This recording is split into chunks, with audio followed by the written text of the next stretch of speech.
What's up guys, it's Eric from Rare Candy and welcome back to another deck and battle here on PTCGO, and this is actually going to be our first post-rotation deck profile. So for this one we're actually going to be taking a look at Tapu Koko GX. This is a deck that we've actually got a couple of requests to cover now that Burning Shadows has released, since it does give Tapu Koko a couple of fun new tools to abuse, and with post-rotation basically right around the corner we said screw it, let's go ahead and start some post-rotation content for you guys. So Tapu Koko GX, definitely one of our favorite cards that came out of Guardians Rising. Hasn't done too much as far as winning big tournaments or anything, but it's been a very, very fun card to use if you've ever played with it. So let's check it out and see what it does. So Tapu Koko GX, 170 hit points, on the slightly lower end for a basic GX these days, but it has plenty of other great things going for it. It has 0 weakness, which is great, 2 retreat costs, which is a little annoying, but we have ways to deal with that. But its ability Arrow Trail is really what makes this card so interesting. So when you play this card from your hand onto your bench, you may move any number of lightning energy from your other Pokemon to this Pokemon. If you do, switch this Pokemon with your active. So this is cool because if you have a bunch of lightning energy in play, you can throw down a Tapu Koko, take all of the energy that's in play, and then start attacking with Tapu Koko right away.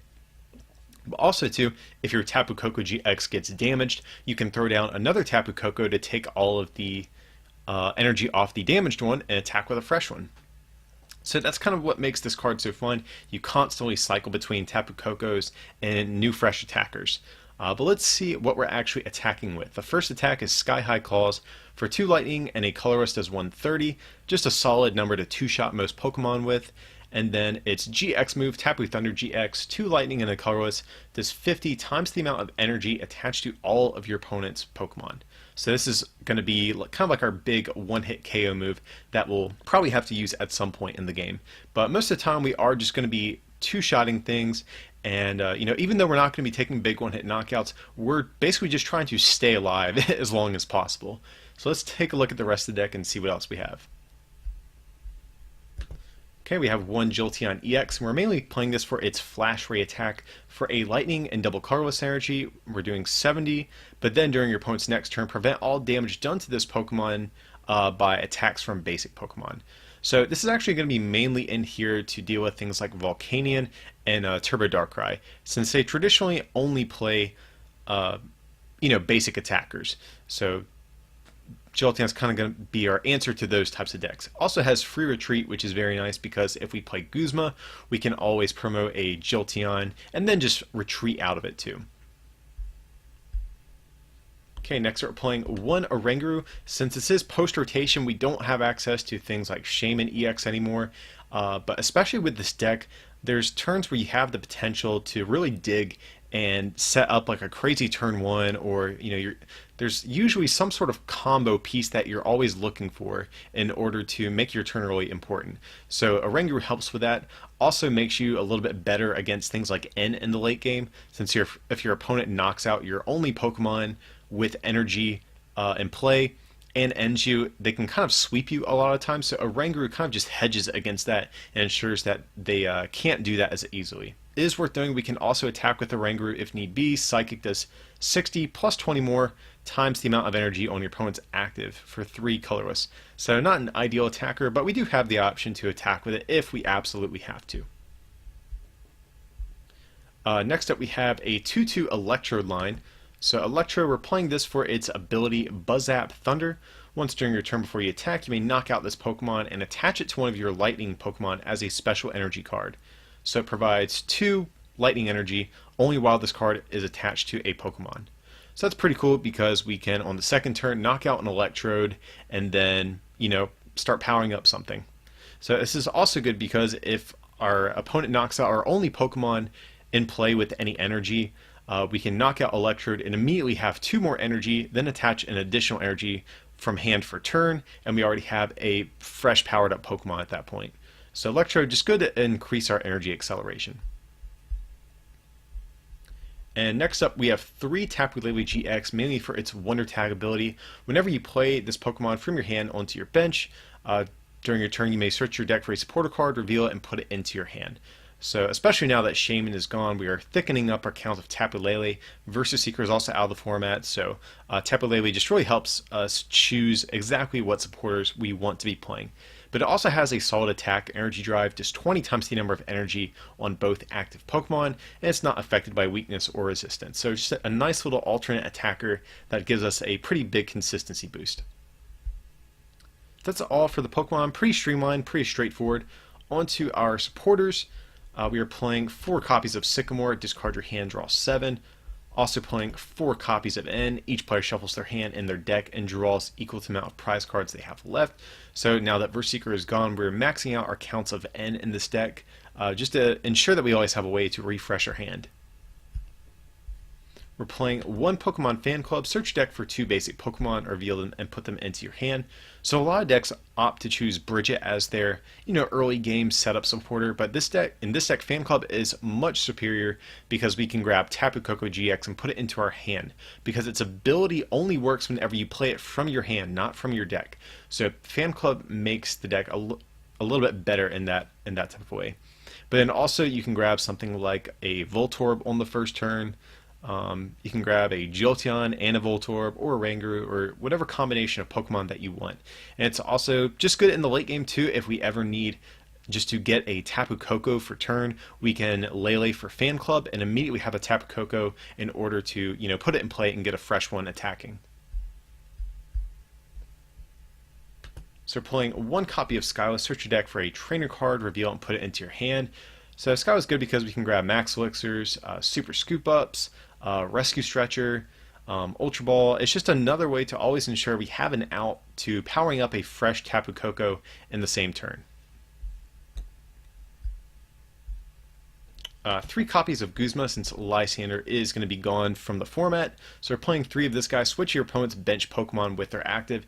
If you do, switch your active with one of your bench Pokemon. So like I said, with Jolteon EX, it's nice we have a free retreater we can promote potentially if we do have to use Guzma, but also it's really not that bad of an effect because, in addition to being able to bring up what your opponent has, we can always just throw down a fresh Tapu Koko and immediately come back into the active spot. So this is definitely a deck that isn't hurt as much by Guzma, or Guzma's secondary effect as maybe some of the other decks. So just a great card, especially like I said, now that Lysander is gone from the format.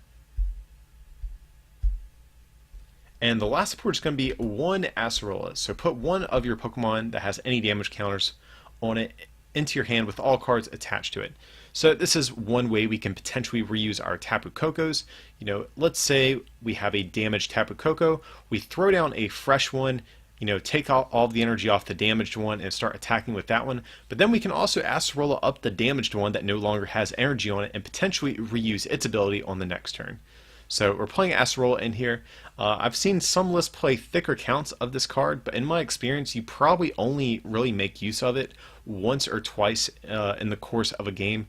So right now, the 1 count has been fine. I haven't had a problem with it, but you could debatably go up to a 2nd copy. But we have some other scoop up cards that we're going to get to in just a second as well. So the other way we are going to be scooping up our Pokemon is going to be 4 Super Scoop Up. Flip a coin, if heads, put 1 of your Pokemon and all cards attached to it into your hand. So this is cool because it kind of does the same thing Acerola does, but the reason I'm favoring a heavier scoop up count is because we can reuse Tapu Lele. And yes, you can reuse Tapu Lele with Acerola, but you have to wait till next turn to use the supporter that you get off of Tapu Lele.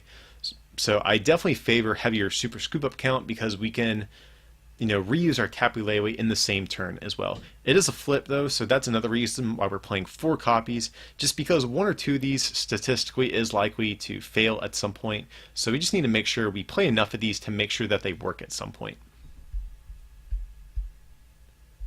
4 Ultra Ball, pretty standard. We're playing 1 Super Rod and 1 Rescue Stretcher.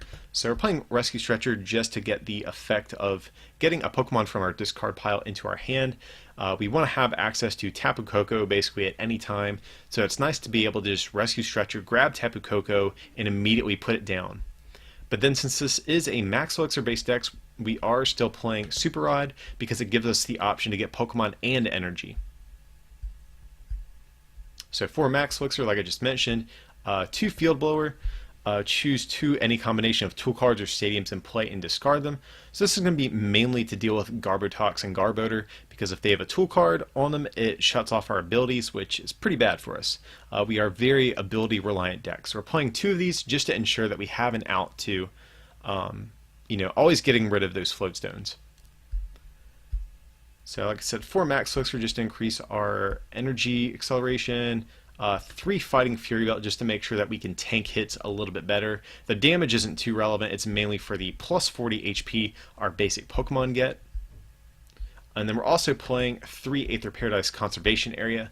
So basic grass and lightning Pokemon take 30 less damage from your opponent's attacks.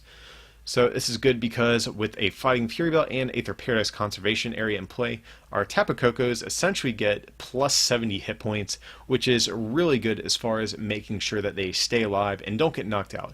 Because as long as we have energy in play, we can keep cycling through damaged Tapu Kokos and always having fresh ones to use. And then just 11 lightning energy to round out the list.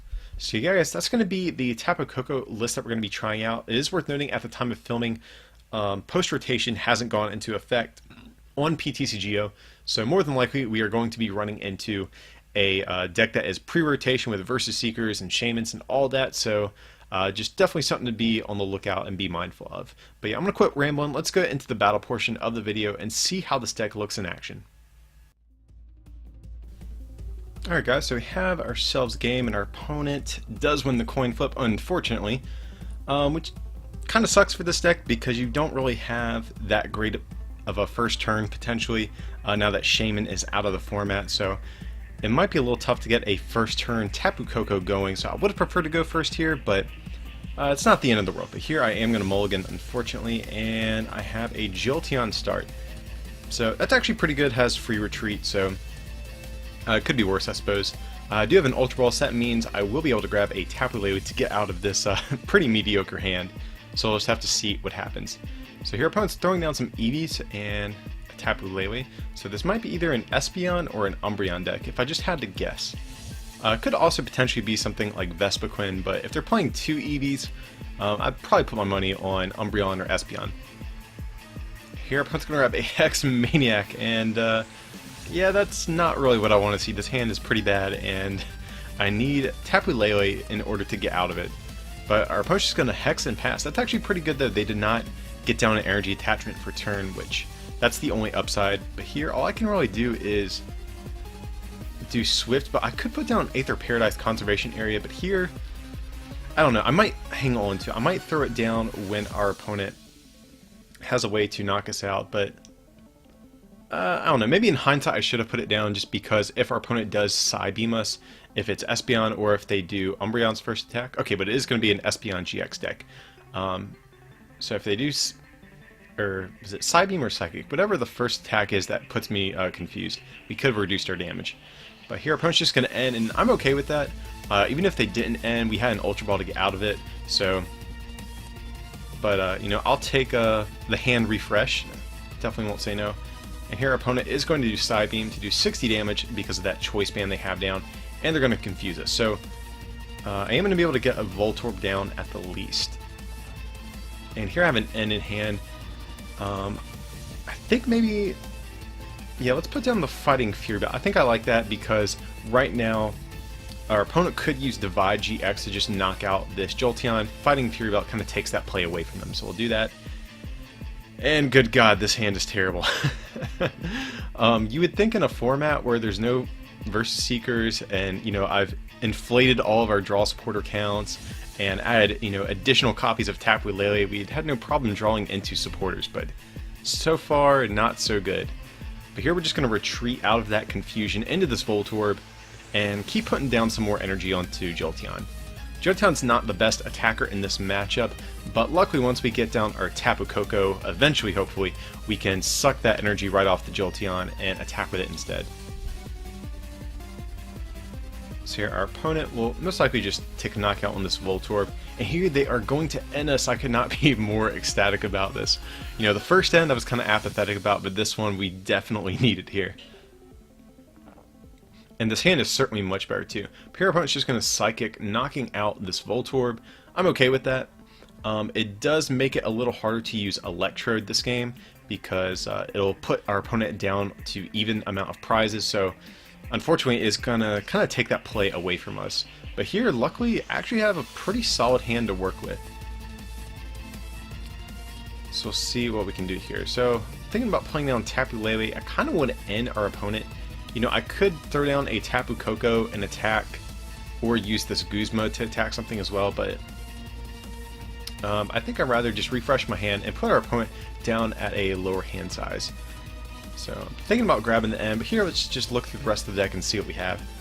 We have 2 Tapu Koko GX prize. That is definitely not promising.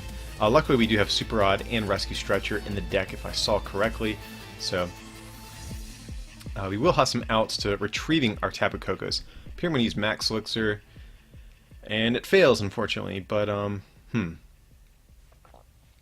so I guess we'll just have to throw down Tapu Koko, suck all this energy off of it, and then attach for turn as well.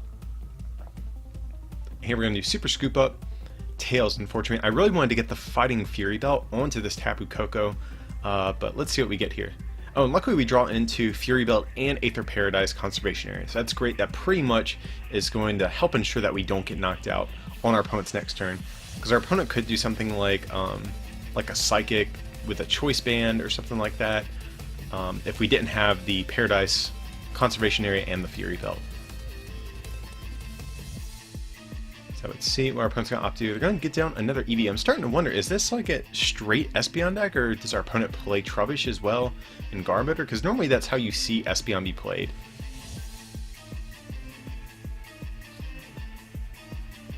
So let's see what they're going to opt to do. And I actually really like this because now our opponent has enough energy in play. We can actually do Tapu Koko's GX move to potentially use this Lele to grab a Guzma and take a one-hit knockout on it.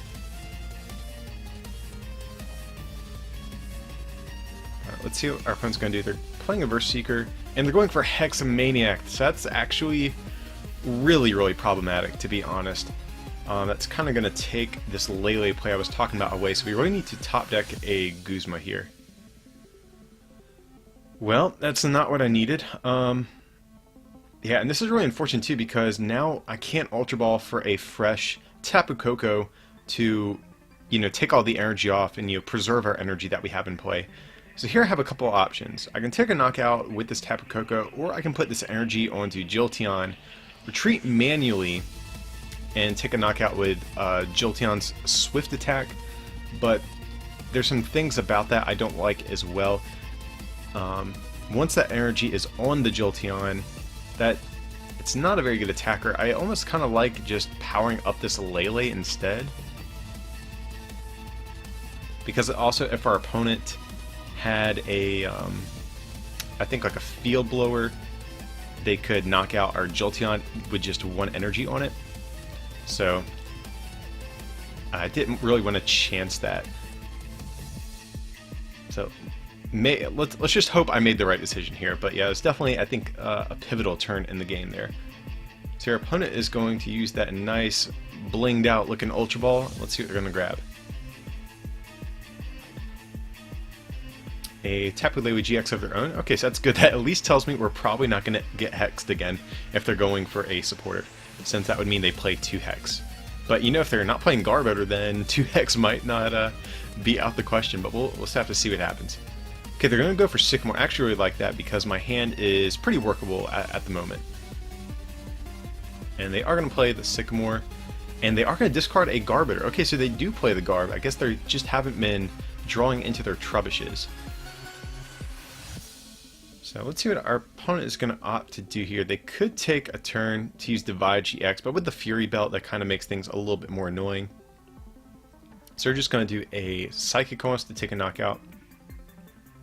And here, I'm just trying to think about what I want to do on my next turn, but I should probably just promote the Jolteon. Has free retreat. That seems like the safest thing to do here. Okay, so we definitely have some options. Could play this Super Scoop Up to try to pick up the Jolteon, but I kind of will end our opponent down to a lower hand size here. since I don't really know what else I would really need in my deck. Here, I'm just taking a look to see if there's anything I could get off of Skyla, but I don't think there's anything in particular I really need. I already have Ultra Ball in hand, I have Super Scoop Up in hand. Could go for Acerola, could go for Guzma, but I don't really want to go for Guzma because I want to attack this active Espeon. So yeah, I think N is probably just the best play here. You know, I will go down to 4 prizes myself, but our opponent just has such a massive hand. We really just can't afford to let them keep that going. But here I'm going to pick up this Jolteon, healing it and getting that Fighting Fury Belt back. And I really want to get the Fighting Fury Belt down on this Lele. And here I actually am going to bench the Jolteon again because I want to have potentially a free retreater to promote if we have a Guzma at some point. So here we're just going to end putting both of us at a lower hand size. And that's pretty terrible, I won't lie. Super Rod and a bunch of energy. So let's see what we have in the discard. So yeah, I could Super Rod, but that would definitely decrease our odds of drawing into a supporter to use for next turn. So even though I would like the Koko back in the deck, I think we just have to pass. But this is actually okay too because we can just take a 2-shot on this Espeon. And our opponent is going to get rid of both of these. My Tool Card and Stadium in play. But we're actually in a decent spot. Our opponent is technically ahead on prizes, but I'm not planning on benching any more non-EXs or non-GXs. So we are essentially both in a position where we have to take 2 GX knockouts. And right now I have the first hit out of both of us. So right now I'm actually on track to win faster than our opponent. I am 1 turn ahead right now. So unless our opponent has way to deny knockouts and stuff like Super Scoop Ups or maybe Acerola, that could be an option we see from our opponent. Right now I am on track to take my knockouts before they do. And I draw an Electrode, that's pretty terrible as well. So let's see. You know, I'm actually doing pretty good just trading, you know, 2-hit knockouts with this Espeon. And like I said, even though they are going to take a knockout here on their next turn, we are still technically ahead of them in terms of completing the game first. But here I actually got decent prizes. Unfortunately, it was an N, not a supporter we drew, but we did get a Tapu Koko GX, so that could be pretty good as well. Okay, and our opponent's going to play Pariseau. That could be slightly problematic. And I would imagine we'll probably see an N from our opponent. Yeah, that seems like a good play on their part. Have a 6-card hand, it would put me down at 2. So let's see what we get here. 2 Ultra Balls. That's actually pretty good because on my next turn I can just discard whatever I top deck and we can get ourselves, I think, a Lele. I think the last one is in the deck. That is something I should have actually probably taken note of when I searched my deck earlier. Here at Fan Club, so if, you know, I could potentially Fan Club get an Oranguru and a Tapu Koko, but I think I'm going to risk it and say the Lele is in the deck. Okay, and it is in the deck, so that's good. So that way we can bench this Lele, grab ourselves a Professor Sycamore, and refill our hand up to 7 cards. So that seems pretty good. We're being able to bounce back from this end pretty good here. Nice. We actually have a pretty good hand, I won't lie. We definitely can't bench this Voltorb because we basically just lose. Our opponent can use Divide GX and win the game. So we can't do that, that is for sure. So we're going to get this Lightning Energy down on this Tapu Lele. And probably should attach this other Lightning Energy as well, just to get it out of our hand and onto the field. You know, in case we get End or something like that. We'll have 3 energy in play, meaning if we draw a Tapu Koko, we can still get all the energy from it. Okay, so here I'm actually really happy about the position we're in because if our opponent gets down more energy too, we can potentially just use Tapu Koko to take a big GX knockout as well. So here we're going to do 100, and like I said, even if our opponent retreats and tries to attack with something like a Tapu Lele, you know, depending on how they retreat and all that type of stuff, we might even be able to get a big 1-hit knockout. So our opponent is going to play a Floatstone. That's actually really good for us because that makes Tapu Koko do more damage. So I'm more than okay with this. And our opponent's actually going to do Tapu Cure GX. That's interesting because they haven't used their GX move. So that could be a good play on their part. But luckily, They have 4 energy in play, meaning Tapu Koko is going to do 200 with its GX move. So that means we are in fact going to win the game. So here, Tapu Thunder GX, like I said, 50 times the amount of energy attached to all of your opponent's Pokemon. So double Colorless provides 2, meaning we do 200. So we are going to pretty narrowly actually take this game against Espeon GX. We didn't have Versus Seeker, or any of the old cards from the pre-rotation format, and we still pulled out a win here against this pre-rotation deck. So yeah, I hope you guys enjoyed this look at post-rotation Tapu Koko. We're definitely going to have some more post-rotation decks coming soon, so definitely stick around for those. But yeah guys, feel free to like and subscribe, and don't forget to check out our merchandise over at rarecandytcg.com, or visit us on patreon.com/rarecandytcg. If you can support us in some way, it'd mean a lot to us. But with that, I appreciate you watching, and we'll see you for the next one.